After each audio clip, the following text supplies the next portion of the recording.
তিনি খুব ক্লিয়ার ল্যাঙ্গুয়েজে কোনো রকমের দ্বিধা ছাড়া, কোনো রকমের বিরক্তি ছাড়া খুব ক্লিয়ারলি বলেছেন যে জুলাই আগস্টের গণহত্যা এবং মানবতা বিরোধী অপরাধ যেগুলো আগে হয়েছে সব কিছুর মূল নির্দেশদাতা হচ্ছেন তদানীন্তন প্রধানমন্ত্রী শেখ হাসিনা।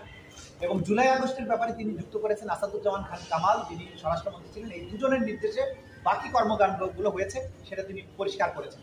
তিনি আরও পরিষ্কার করেছেন পুলিশের মধ্যে কোন কোন কর্মকর্তা অতি উৎসাহী ছিলেন, কোন কোন কর্মকর্তা কমান্ড স্ট্রাকচার ভঙ্গ করে কাজ করতেন, কি ধরনের অপরাধ তারা সংগঠিত করতেন, সবকিছু তিনি ব্যাখ্যা করেছেন। আপনারা আদালতে ছিলেন, আপনারা সবাই শুনেছেন। আমরা বিশ্বাস করি আপনাদের মাধ্যমে এই সাক্ষীর যে বক্তব্য সেটা গোটা জাতির কাছে পরিষ্কার হবে। আপনারা কি আশা করেন এই প্রিন্সিপাল অ্যাকিউজ কি খালাস পাবে সেটা আশা করেন? এটা কমপ্লিটলি আদালতের বিষয়, এই ব্যাপারে আমরা কোনো মন্তব্য আজকে যে সাক্ষীটা দিয়েছে রাজ সাক্ষী হিসেবে আপনারা তার এই সাক্ষীতে সন্তুষ্ট? আমরা সন্তুষ্ট অসন্তুষ্ট কোনো কিছুই বলবো না।